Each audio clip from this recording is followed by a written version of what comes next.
Insurance rises are coming in April, and I think that they will take the Prime Minister to task potentially on that. It's obviously uncomfortable on the backbenches for him as well, because these are the issues now on the doorstep.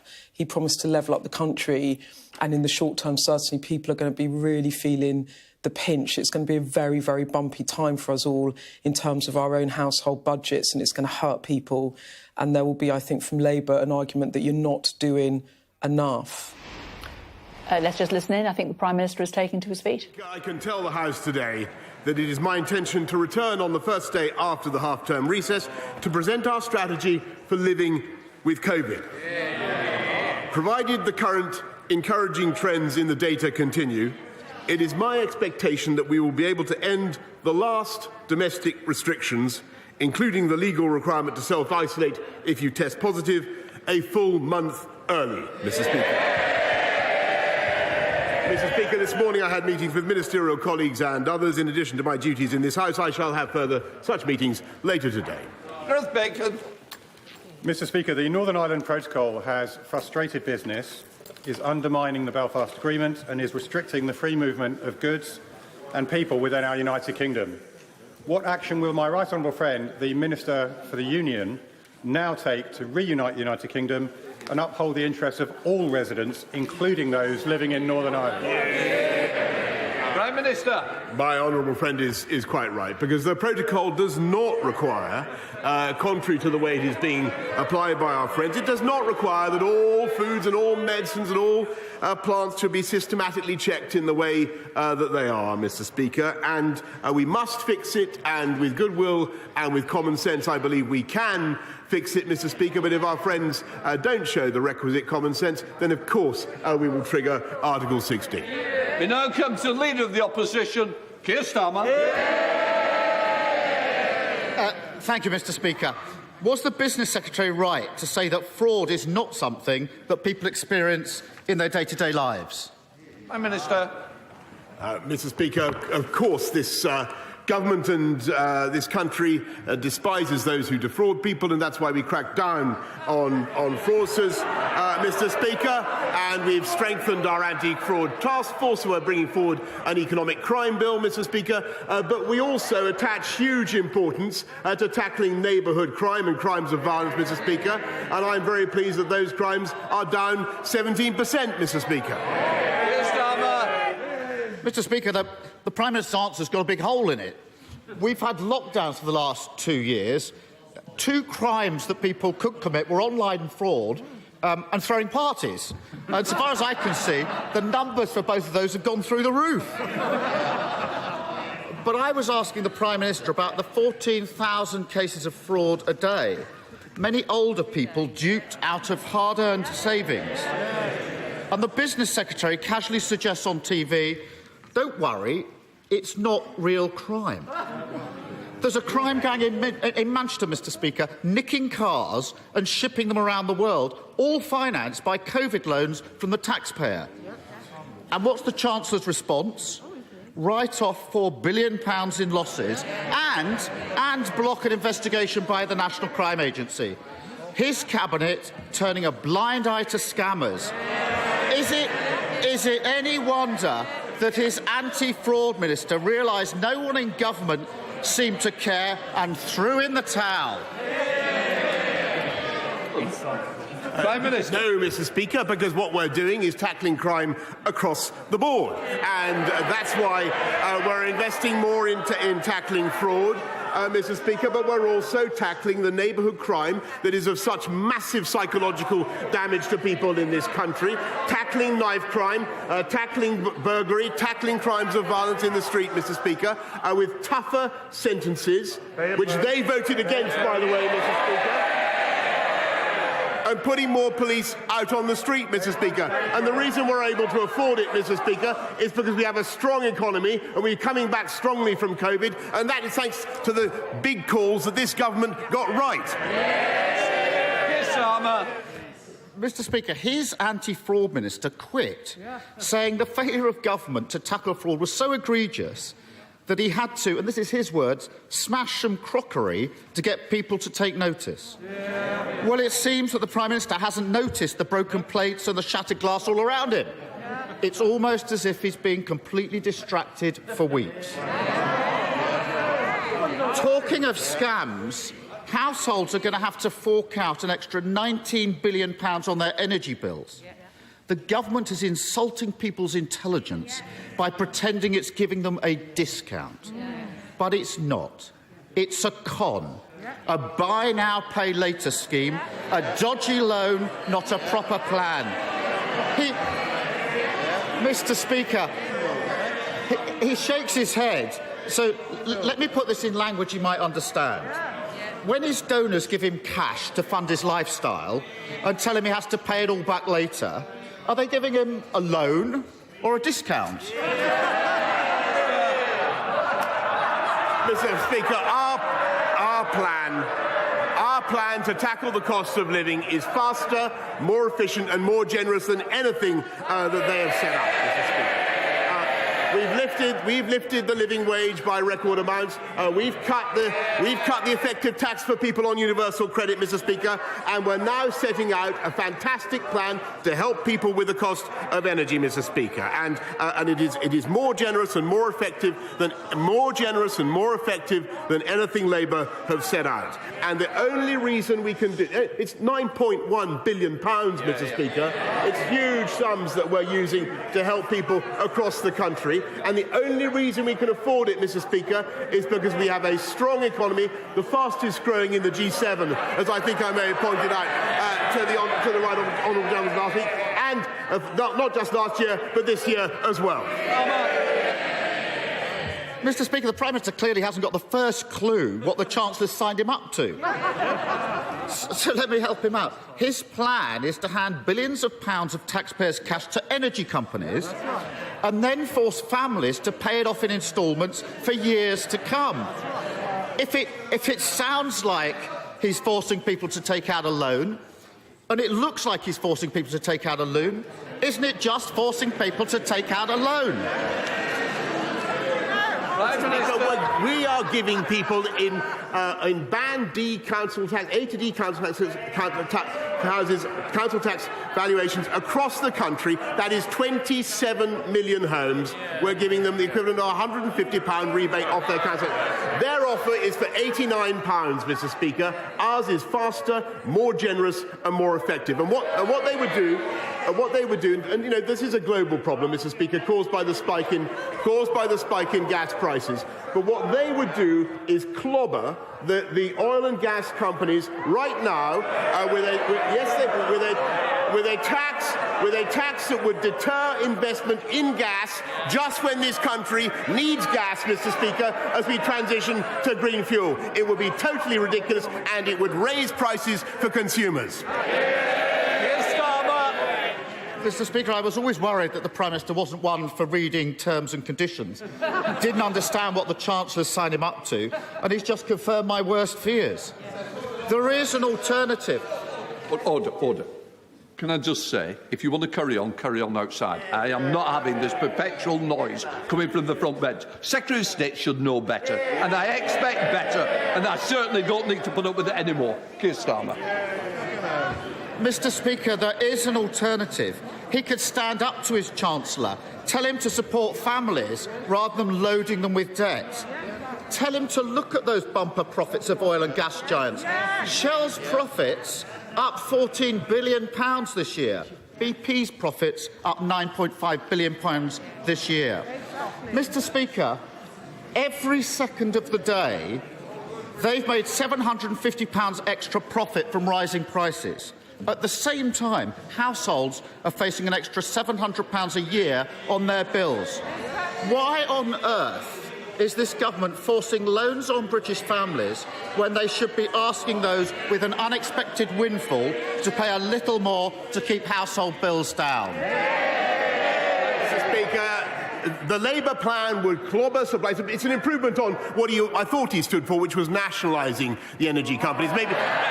maybe he's dropped that one now. I can't tell whether he's dropped that one or not. But, Mr. Speaker, what he would be doing, maybe he has, what he would be doing, Mr. Speaker, is hitting the energy companies at precisely the moment when we need to encourage them to go for more gas, Mr. Speaker, because we need to transition now to cleaner fuels. And what this government is providing is £9.1 billion worth of support. It's more generous than anything Labour is offering. And I just repeat my point. The only reason we can do it is because we kept our economy moving in those hard times when they took the wrong decisions. And we came out of lockdown in July, Mr. Speaker, when he opposed it last year.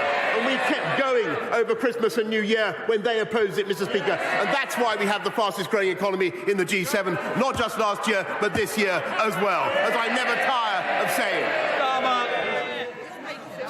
He can bluff and bluster all he likes. The reality is this. On top of the Tory tax rises, on top of the soaring prices, the loan shark Chancellor and his unwitting sidekick have now kicked up a buy now, pay later scheme. It leaves taxpayers in debt, while oil and gas companies say they've got more money than they know what to do with. It's the same old story with this government. Get in a mess, protect their mates and ask working people to pick up the bill. But isn't he worried that everyone can now see that with this Prime Minister and this Chancellor, it's all one big scam and people across the country are paying the price? Mr. Speaker, what they can see is a government that is absolutely committed to doing the right thing for the people of this country and taking the tough decisions when Labour is calling for us to take the easy way out and spend more taxpayers' money. And, Mr. Speaker, it was this government that decided to keep going in July when he wanted to stay in lockdown. We kept going over Christmas and New Year. And by the way, Mr. Speaker, it occurs to me that we also were able to use those Brexit freedoms to deliver the fastest booster roll and the fastest vaccine roll. Yes, Mr. Speaker, when he not only voted 48 times to go back into the EU, yes he did, but he also voted to stay in the European Medicines Agency, Mr. Speaker. And our plan for jobs is working, Mr. Speaker. We have record low youth unemployment. Our plan for the NHS and care is working, Mr. Speaker. They have no plan at all, Mr. Speaker. Our plan for the country is working. We have a great vision, Mr. Speaker, to unite and level up across our country. They have no plan whatever, Mr. Speaker. And I say to him, plan beats no plan. We have a great plan for our country. They play politics. Thank you, Mr. Speaker. The government's £9 billion support to help with rising energy bills is most welcome. But will the Prime Minister assure the people of Anglesey and beyond that it's full steam ahead for new nuclear like Wilver knoweth, and that this government is moving at pace on the Future Nuclear Enabling Fund so that the UK has energy security, jobs and investment right here on these shores? Yes, Mr. Speaker. I think I was only last week that I was congratulating her, or maybe it was a couple of weeks ago, on her fantastic advocacy for nuclear in Esmond. And don't forget, Mr. Speaker, that Labour allowed nuclear capacity to decline by 11% on their watch. I don't think maybe you've forgotten that, Mr. Speaker. We want to get back up there, and that's why there will be at least one big nuclear project this Parliament, at least one, and our nuclear financing bill will support that objective. Leader of the SNP, Ian Black. Thank you, Mr. Speaker, and I'm sure you and the entire House will want to join me in welcoming the Remembering Srebrenica campaign that launched their yearly events in Parliament last night, and we all must continue to strive for ongoing peace in Bosnia. Mr. Speaker, the flurry of changes in Downing Street over the last few days is a sight to behold. It's amazing how much energy this Prime Minister can sum up when it comes to saving his own skin. But whilst he's been busy rearranging the deck chairs, in the real world, people continue to be punished by the Tory cost of living crisis. Yesterday, Open Democracy found that as a direct result of the Chancellor's national insurance hike, nurses will, on average, take a £275 year pay cut in April. That pay cut will hit at the very same moment that soaring energy bills land, bills that have shot up £1,000 in the space of a year. It is a bill they and the rest of the public simply can't afford.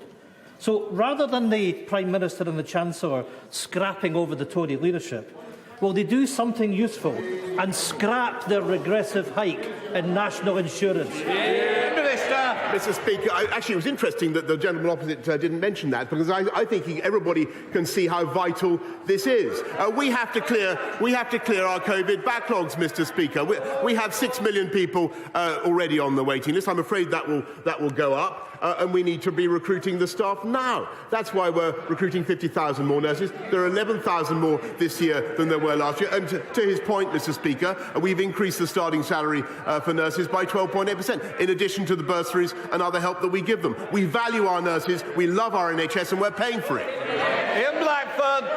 Well, actions speak louder than words, Mr. Speaker, and if he wants to reward the nurses, then he needs to pay them. They are the very backbone of the National Health Service, the very people that he's hitting with the pay cuts in April. And I shouldn't have to remind the Prime Minister that at the same time that those nurses were going into work every day to fight a pandemic, 16 different parties were happening in his government. The public know what nurses sacrificed during the pandemic, and they know exactly what this rule-breaking Prime Minister and his government were up to.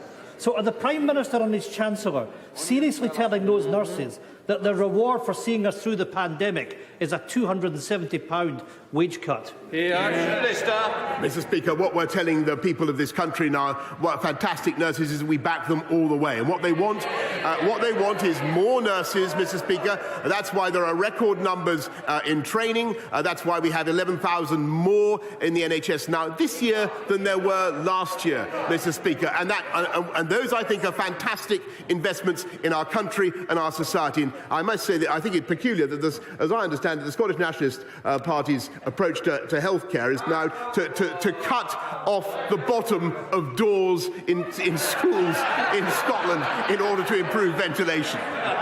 Jane Stevenson. Thank you, Mr. Speaker. As a proud Wolverinian, I am thrilled that my city is front and centre of the government's levelling up right paper. Getting job seekers of all ages the skills they need to get into work will be vital to levelling up in Wolverhampton, and City of Wolverhampton College is already doing this at their brand new facility at Bentley Bridge in my constituency. Will the Prime Minister join me in congratulating the college, and also will he meet with me and my honourable neighbour and friend, preferably at Wolverhampton College, so we can discuss how more job seekers can get access to skills, and potentially through the City Learning Quarter and that final bit of funding that we need. I congratulate my honourable friend for Wolverhampton. She is truly a modern-day Lady Wolfruna, Mr. Speaker, and she's completely right that Wolverhampton and the Black Country were at the heart of the first industrial revolution, and they're at the heart of the current 21st century green industrial revolution. And I'm very glad that since April 2020 we've seen 125,000 starts to sector-based work academy programme, partly at least thanks to her lobbying and her support, and wild horses, Mr. Speaker, won't keep me away from Wolverhampton. Speaker, 74-year-old Janet had £25,000 stolen by fraudsters. She told the BBC, "The money was my mum and dad's. I felt I'd let them down." For Janet, and for the 4 million people who fell victim to fraudsters and online scammers last year, fraud is a crime.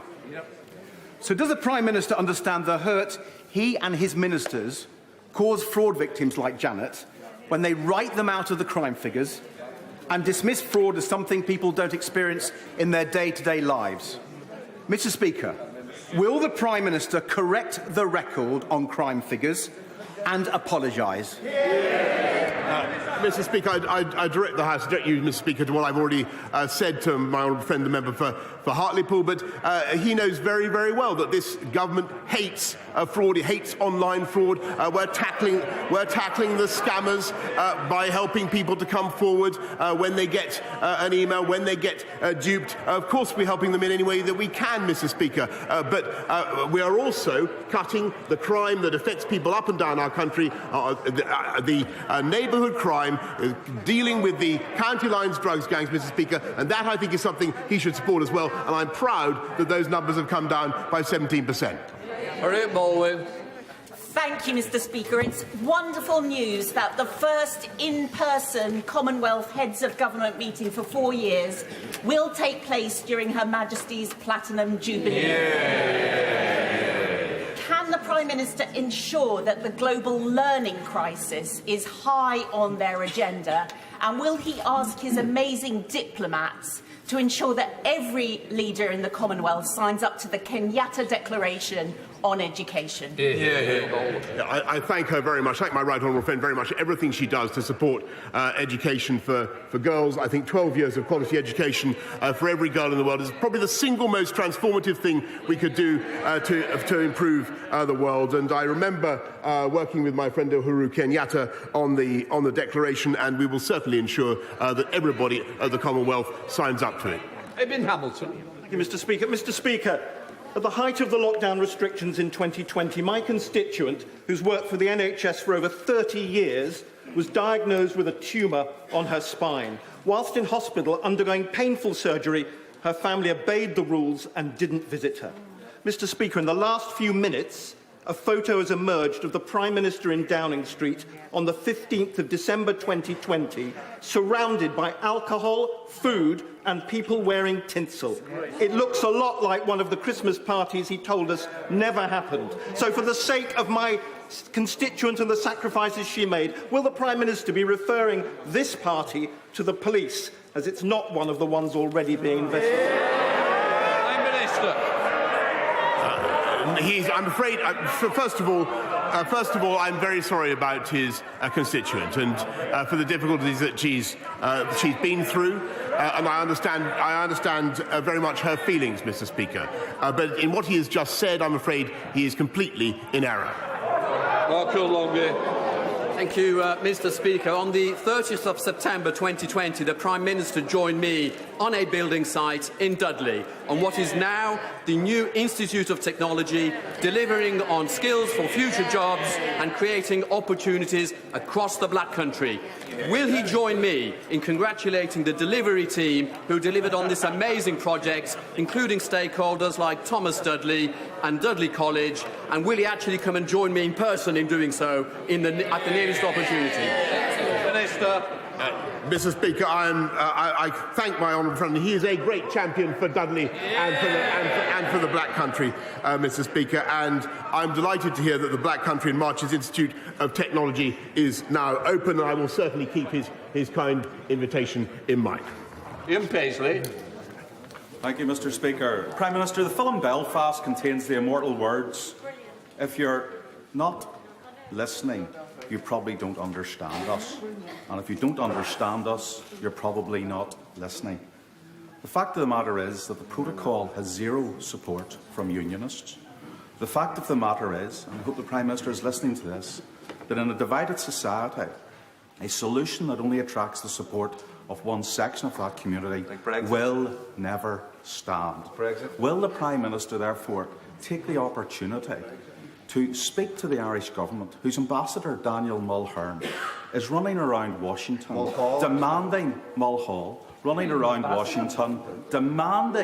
demanding further implementation of the protocol on the basis that it will bring further checks upon the people of Northern Ireland? Does the Prime Minister accept that he has now the responsibility to bring forward a solution that unites the people of Northern Ireland and bring forward a solution that saves the union that has been undermined by it? Yes, Mr. Speaker. Well, I agree with him completely that there must be a solution that commands cross-community support. And at the moment, Mr. Speaker, there is no doubt that the balance of the Good Friday Agreement is being upset by the way the protocol is being operated. and we need to fix it, Mr. Speaker. And that's what we're going to do. And if our friends won't agree, then, of course, we will, as I said earlier on, of course, we will implement Article 16. Geoffrey Clifton-Brown. Thank you, Mr. Speaker. Rather than a compulsory windfall tax so favoured by the opposition, would my right honourable friend take an alternative view, summon a high-level meeting with the oil and gas companies with the aim of a voluntary agreement to bring more oil and gas onto the wholesale market to reduce oil and gas prices to help hard-pressed people deal with the cost of living problems? Well, Mr. Speaker, I thank my right honourable friend very much for that suggestion, which I think is an interesting one and an ingenious one. The oil and gas companies create hundreds of thousands of jobs in the UK, and they're very, very important to our economy. I will do what I can to take forward his request for a meeting with them. But I just remind the House that we've frozen fuel duty, Mr. Speaker, 12 years in a row, saving people £15 in their cost of filling up their tanks compared to 2010. Ruth Jones. Thank you, Mr. Speaker. I understand the Prime Minister has been heard singing "I Will Survive" in recent days. I would suggest that he would be better off singing "Careless Whisper" instead, because, Mr. Speaker, in 2017, Nazanin Zaghari-Ratcliffe was condemned to an extended prison sentence in Iran because of the careless words of this Prime Minister. Now, in 2022, this week, my friend, the Leader of the Opposition, was hounded by thugs outside this Parliament because of the careless, disgraceful words of this Prime Minister. So will the Prime Minister do the decent thing? Will he reconsider his words, repent and resign? Mr. Speaker, I don't think that she should either let the thugs and yobs who bullied and harassed the right honourable gentleman off the hook any more, because they are culpable, any more than she should let the Iranian government off the hook, Mr. Speaker, because they are culpable. The whole fun. Thank you very much, Mr. Speaker.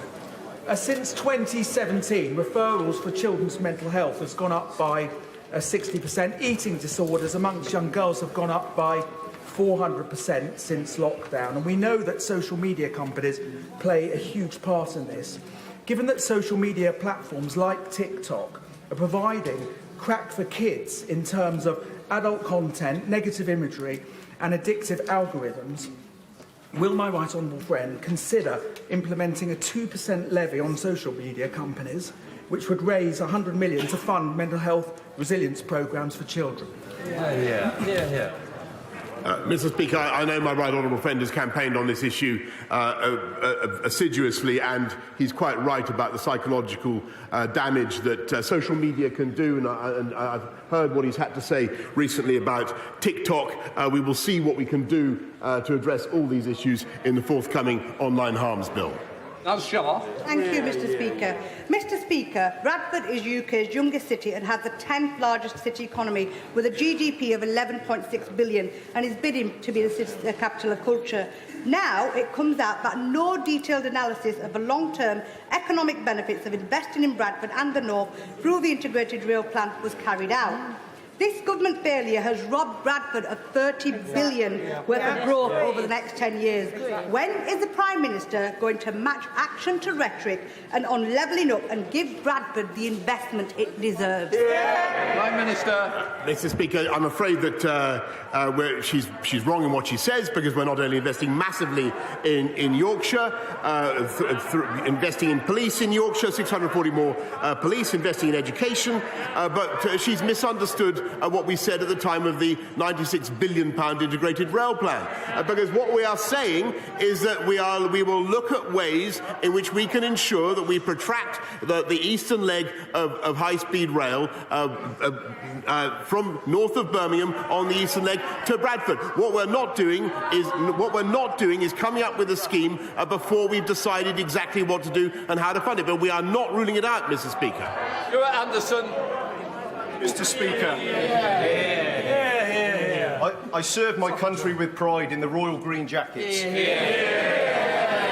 I I will always be a rifleman and a veteran, and I welcome the veteran strategy the Prime Minister's just brought out. But I ask the Prime Minister if veterans will always be at the heart of this government strategy, and everything can be done to see they always get what they need and are honoured. Minister. Yes, Mr. Speaker, that's why we set up an office for veterans. That's why we've ensured that veterans get preferential treatment on public transport. One of the first things I did when I became Prime Minister, Mr. Speaker, and it's why we make sure that veterans receive particular support and encouragement in employment. We encourage employers to take on veterans as well. Thank you, Mr. Speaker. In the panic Downing Street staffing reshuffle at the weekend, the Prime Minister appointed to a senior role a man who recently lobbied the government on behalf of Huawei Technologies, a hostile state vendor that this House legislated to exclude entirely from our country's 5G networks. Given the number 10 Director of Communications has, by definition, access to some of the most sensitive government information, can the Prime Minister tell the House whether Mr Harry's present role requires enhanced developed vetting and strap clearance, and whether he has gone through the necessary checks to provide for that level of clearance before he took up his post? Minister. A curious question to come from the benches that contain someone who took, I think, £586,000 from the Chinese government to support his office. But, Mr. Speaker, what I can tell him is that this government took the brave and necessary step of making sure that we excluded Huawei from our critical national infrastructure, and that, Mr. Speaker, was the right thing to do, whatever he's saying. Thank you very much, Mr. Speaker. Can I ask the Prime Minister a question about Sue Gray's report? I asked him, well, colleagues may groan, I'm only asking this question because I asked the Prime Minister last week and I didn't get a straight answer.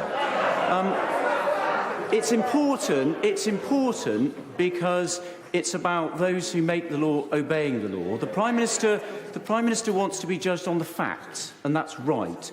So can I ask him to commit at the dispatch box that upon conclusion of the Metropolitan Police investigation, will he ensure that Sue Gray's final report is published immediately and in full?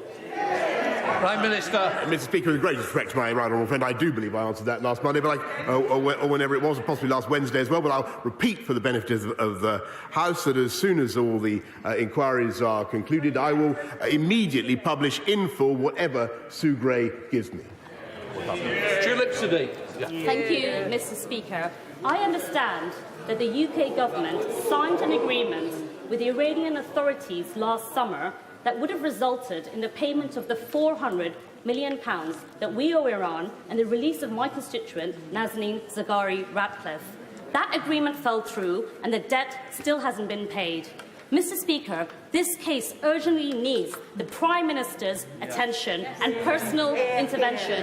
So could I ask the Prime Minister, will he meet personally with me and with Richard Ratcliffe? I don't want to meet his colleagues. I want to meet with him personally to find out why the agreement fell through and why Nazanin Zaghari-Ratcliffe still isn't home after 6 long years.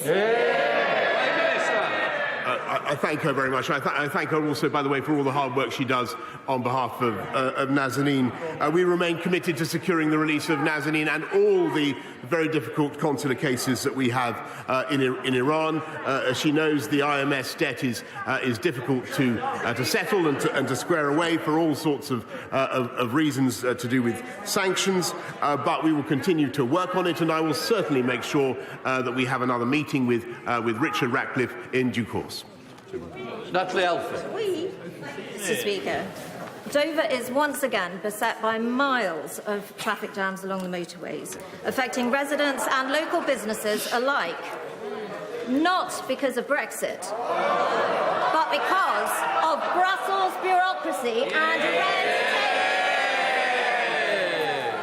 Will my right honourable friend, the Prime Minister, meet with me to discuss how we can invest in our local roads, in the M2, in the M20 and the Dover Tap to unclog that road once and for all, and also to get rid of the unnecessary red tape for a trading global Britain? Yes, Mr. Speaker, no, she's absolutely right in what she says. As the economy rebounds, we're seeing all sorts of pressures, but we do need to make sure that we clear bottlenecks everywhere in our system, and that's what we'll do. Gerald Jones. Thank you, Mr. Speaker. I'd like to refer to the Prime Minister's answer to my honourable friend member for Leeds North East. The photograph referred to is all over social media. Everybody can see the photo. The Prime Minister is in the photo. So can I ask him again, will he refer to the matter to the police? Because this is not one of the parties already being investigated by the Metropolitan Police. Prime Minister. Yes, that's precisely the point, Mr. Speaker. It already has been. That event already has been submitted for investigation. That ends Prime Minister's questions. I'll let people leave before we start the UQ. All right. Yeah. No, there's nothing. All the best, Stephen. Look after yourself. Well, the end of the Prime Minister's questions, they're just doing a bit of a changing of the guard because we're expecting an urgent question from Andrew Mitchell on Afghanistan once the Foreign Secretary in the UK to give a response to this current situation in Afghanistan. While we're doing that and while they're all getting ready, just a quick couple of thoughts from Beth Rigby, who's here with me in the studio. Sir Keir Starmer really went on energy bills, didn't he? Energy bills and fraud. He did, and what was interesting about that was he tried to bind the Chancellor to some of the cost of living crisis, perhaps with an eye on the fact that Rishi Sunak is the biggest threat in terms of the succession, potentially, to Boris Johnson, calling him the loan shark Chancellor. Now, Rishi Sunak's closely identified with the furlough scheme, so anyway, let's listen in. Andrew Mitchell, let's listen in. More to the humanitarian crisis in Afghanistan. Minister. Thank you, Mr. Speaker. The humanitarian situation in Afghanistan remains deeply concerning. In January, the UN requested nearly $4.5 billion for 2022, the largest humanitarian appeal on record. The UN has announced it will be holding an international pledging conference on the 31st of March, and the UK is strongly supportive of this conference. On the 28th of January 2022, the Foreign Secretary announced $97 million of humanitarian assistance to Afghanistan from the UK. This latest allocation of vital support delivers the Prime Minister promise to double aid to Afghanistan to £286 million. By the end of January 2022, we'd disbursed over £176 million in aid and will disburse the remainder by the end of this financial year, i.e. the end of March. UK aid allocated since October is supporting over 60 hospitals, providing health services for over 300 million people, ensuring 4.47 million people get emergency food assistance through the World Food Programme, and will provide 6.1 million people with emergency health, water, protection, shelter and food through the UN Afghanistan Humanitarian Fund. In addition to providing immediate assistance, we're playing a leading role in international efforts to address multiple causes of the crisis. The provision of basic services, such as health and education, remains critical. We continue to explore solutions for service delivery, such as payment of frontline delivery workers. And we're working closely and monitoring Afghanistan's economy and specifically its lack of liquidity, and working with partners to seek solutions. The UK also played a key role in pressing for a resolution establishing a humanitarian exemption under the UN Afghanistan sanctions regime. And on the 27th of January this year, the UK government laid legislation to implement the UN Security Council Resolution 2615. This will save lives and reduce the impediments faced by humanitarian agencies. Go back to Andrew Mitchell. Thank you, Mr. Speaker, for granting this urgent question, and thank you to the Minister for her response. The stark reality is that Britain can and must do more to rise to this horrific challenge. The inescapable facts are that the Taliban won and we lost, but we had previously promised that the military withdrawal would not be followed by economic and political withdrawal. Indeed, in 2010, when we announced the end of the combat role for British troops, we doubled aid and development spending from the UK, as we had promised. Now, while the £286 million pledged recently is extremely welcome, it is still not clear over what period it is all being spent and whether it is new and additional funding. It is, however, clear that it is not enough. The tremendous response to the Disaster and Emergency Committee's appeal for Afghanistan in December shows too that the British people do not think it is enough, as once again ordinary citizens across Britain have responded magnificently.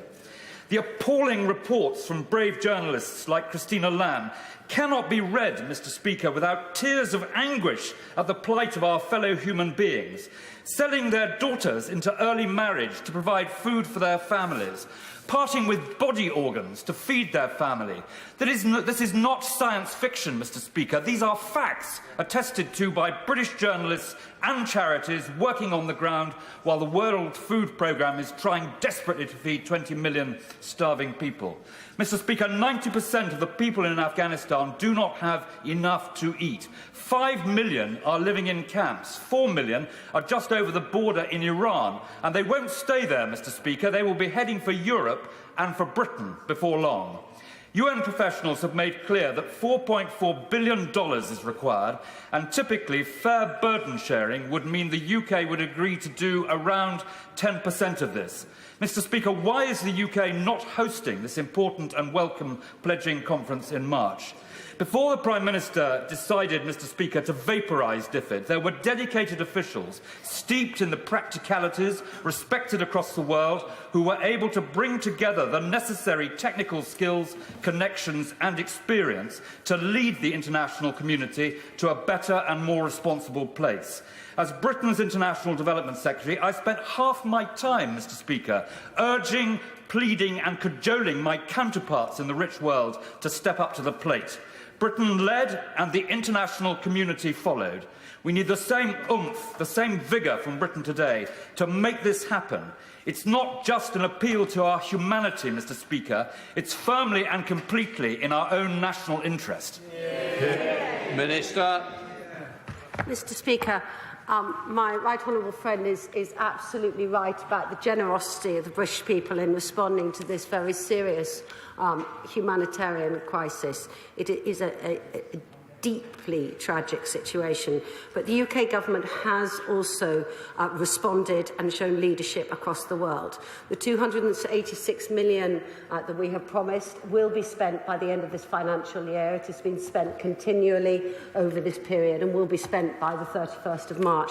And that is the date at which the UN is going to be hosting their new donor conference, and the UK is absolutely supportive of this UN initiative. It is vital that all countries come together through the UN to step up to the marks. It's also thanks to UK leadership that the UK Security Council backed the resolution that we had suggested to enable the delivery of the urgently needed humanitarian aid whilst preserving sanctions against the leading Taliban figures.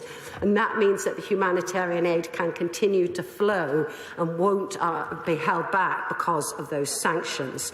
We're also working to encourage the World Bank, as I just said last month, to urgently repurpose the Afghanistan Reconstruction Trust Fund, which would unlock another $1.5 billion.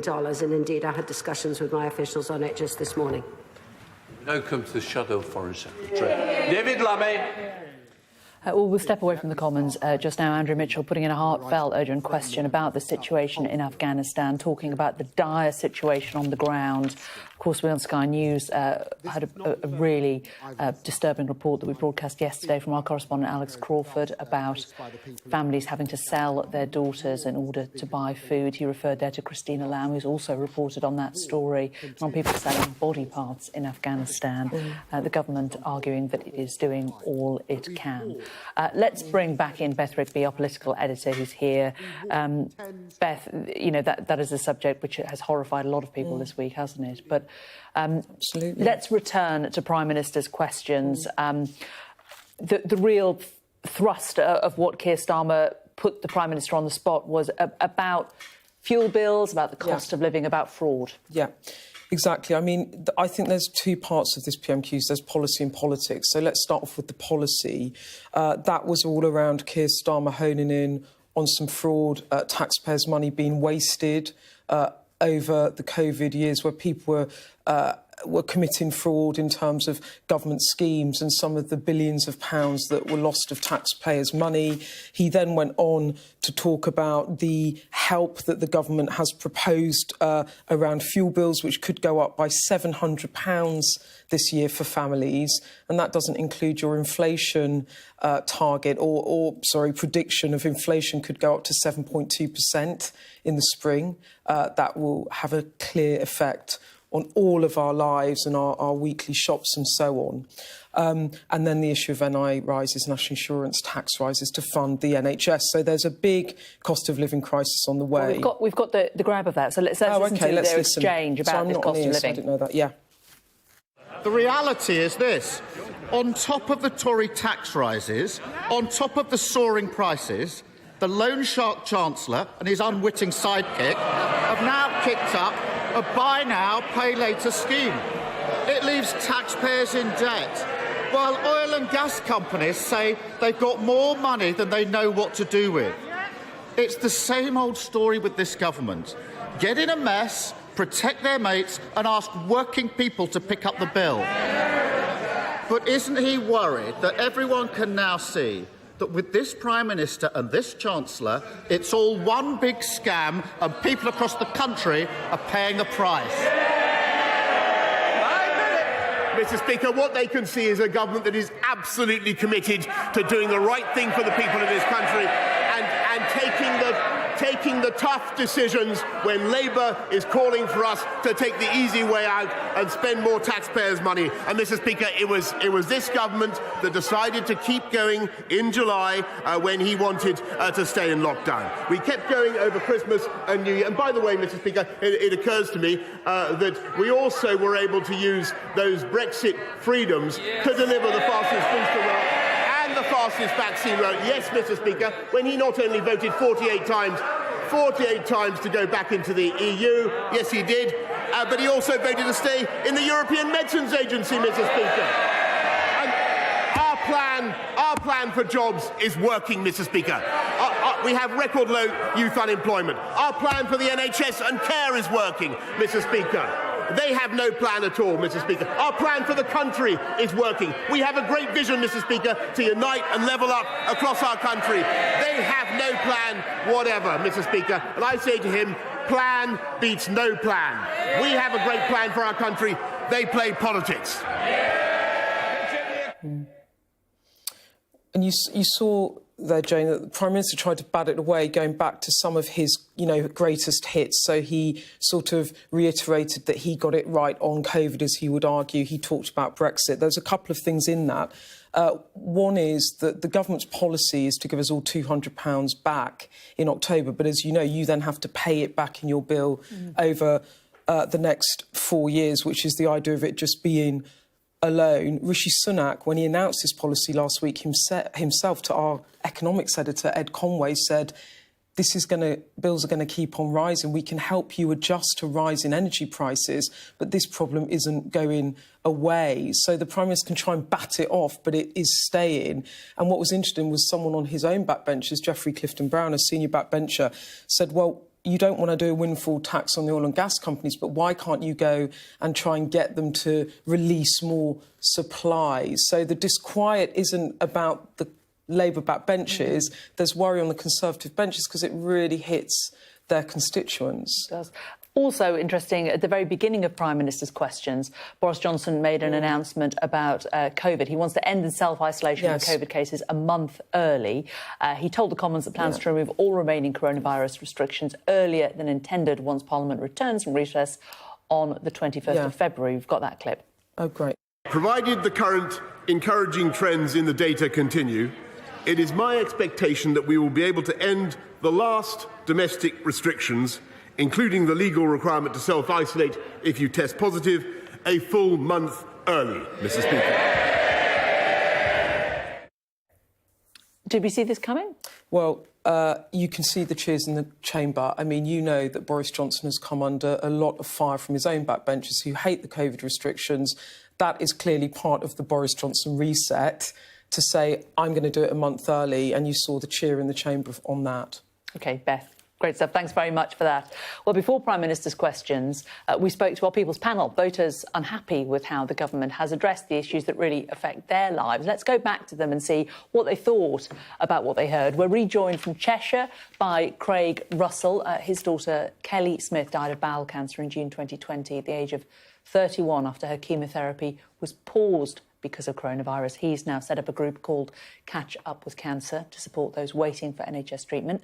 We're also joined by Susan Hale. She owns and runs a coffee shop and tapas bar and workshop in Nottinghamshire and has had to reinvent her business to survive, owns a brewery as well.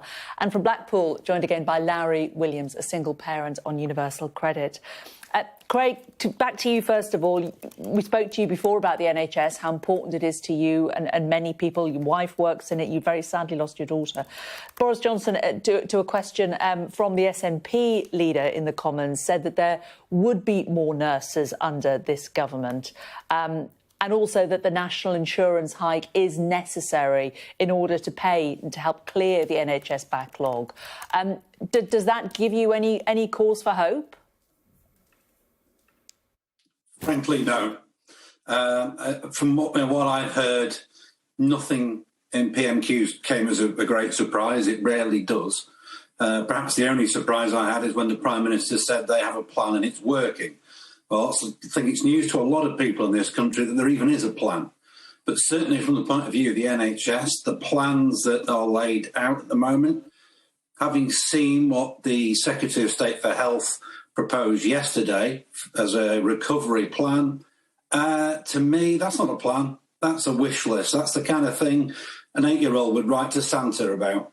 It's not a plan because fundamentally it misses most of the key objectives that are needed.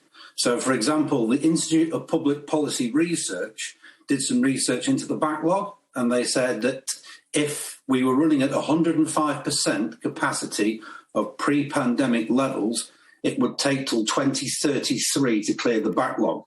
Yet somehow the government think they can do that in 2 years, and that is before they get to capacity. So again, for me, they may feel they have a plan, but for me, it's completely unrealistic.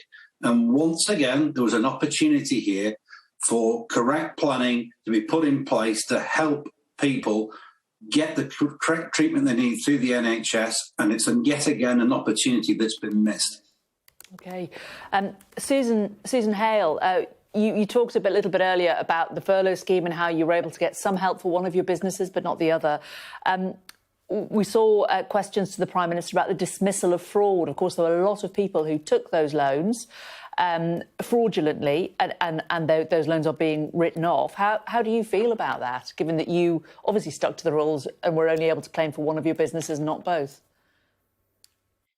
Makes you quite angry, doesn't it? You know, we always knew there was going to be an opportunity for fraudsters, and things should have been put in place to stop that from happening.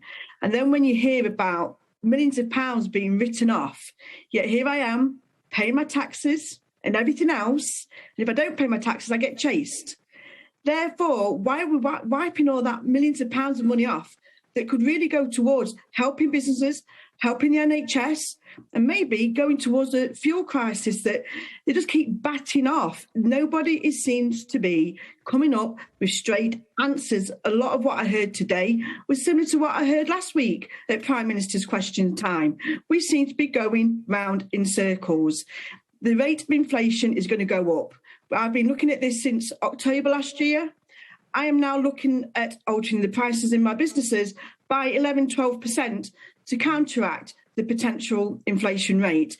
If it does reach them levels, what they are saying, then a recession will happen. And nobody is willing to come to the table and talk about what's going to be happening in the future months, what backup plan they've got to counteract it, and what help is there going to be for businesses who are fighting every day with these rising fuel costs. And then you hear a shout on the profits that they made. Why aren't we going after these big companies who make millions and billions of pounds that are affecting the small people like me?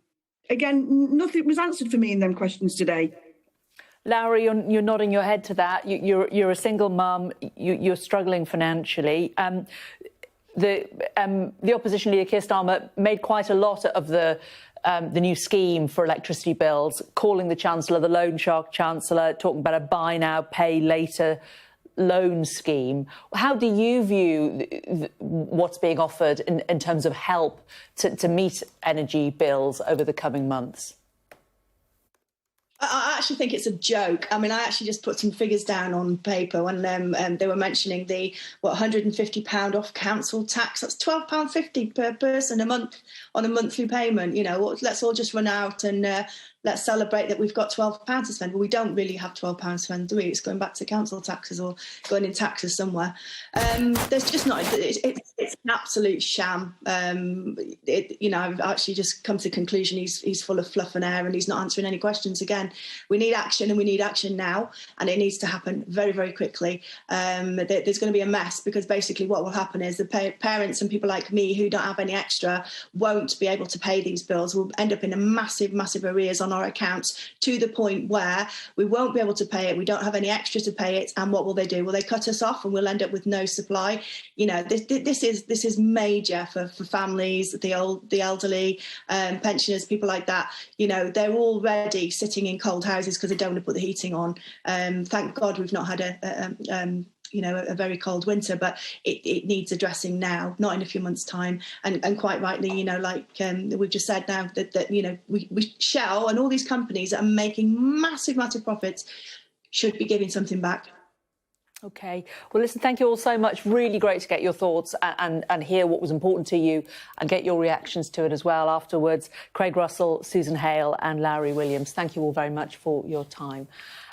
Well, that is it for Sky News today for this hour. But coming up next, lots more political reaction to what has been going on in the Houses of Parliament, and more on that announcement from the Prime Minister that he's going to lift England's final COVID restrictions a month early. What does that mean for you? What are the dates? We will bring you all of the details after this short break.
You never know what it's like to be on an island and have the Mediterranean all to yourselves.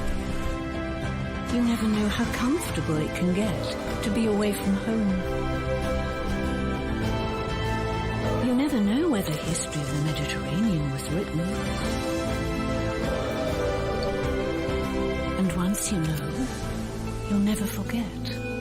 North Cyprus. Alice thought she'd save some money on a smart exercise bike. Thankfully, she didn't penny pinch on her broadband, because she knows that with BT's superfast fibre, she gets guaranteed speeds, super strong Wi-Fi from our smart hub with a Which Best Buy, and all the security she could ever want. At $27.99 a month, she knows it's worth every penny. Join BT today.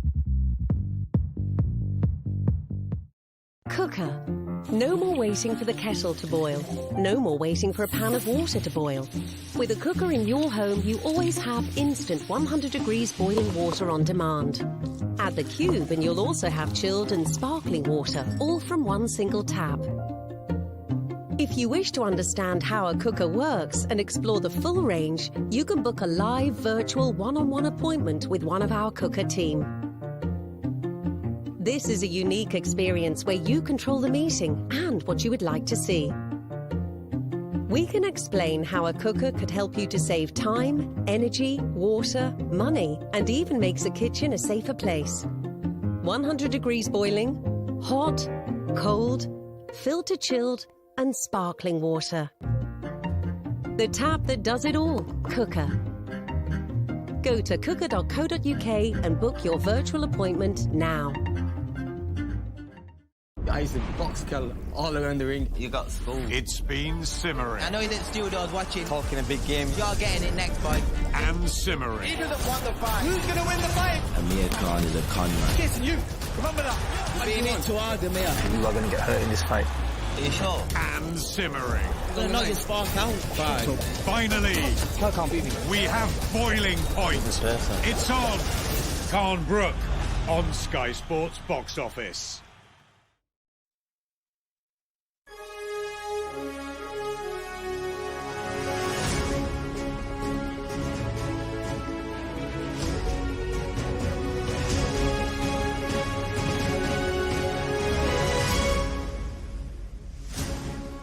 This is Sky News Today. It's 1 o'clock. These are our headlines.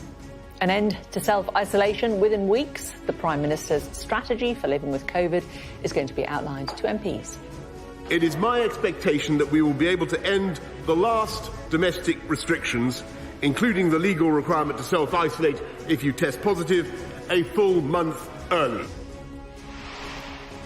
The Prime Minister challenged over the cost of living as Rishi Sunak is described as a loan shark chancellor who's left taxpayers in debt. Also coming up.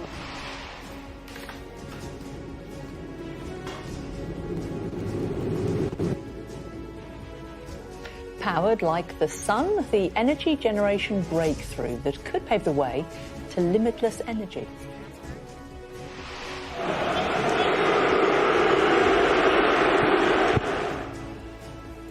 The West Ham footballer booed by fans and under police investigation for kicking his cat. The secret sites operated by China to detain Uyghur Muslims and critics abroad. We'll have a special report.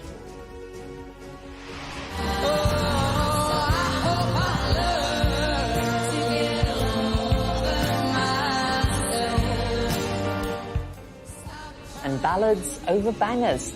Adele is the runaway winner at the Brit Awards, dominated by female artists.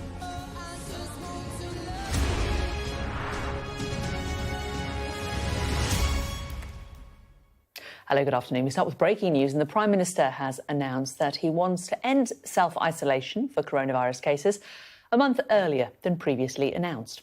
Boris Johnson told the Commons he plans to remove all remaining coronavirus restrictions earlier than intended once Parliament returns from recess on the 21st of February. Provided the current encouraging trends in the data continue, it is my expectation that we will be able to end the last domestic restrictions, including the legal requirement to self-isolate if you test positive, a full month early, Mr. Speaker. Well, our correspondent Laura Bundock joins us now live from the newsroom. So, Laura, just clarify for us, what does this exactly mean? When will restrictions end and what restrictions will they be? Yeah, it's a really good question, actually, because it may well feel to many of us that all restrictions have gone, and indeed most of them have, because we were moved back into the so-called Plan A situation back on the 27th of January. So that basically meant no more working from home, no more compulsory face masks indoors, and no more COVID passports inside many indoor venues. Now, the one thing that remained was this self-isolation. So if you test positive, the need to self-isolate. And that's the last thing which seems it will finally be taken away, and that will be made an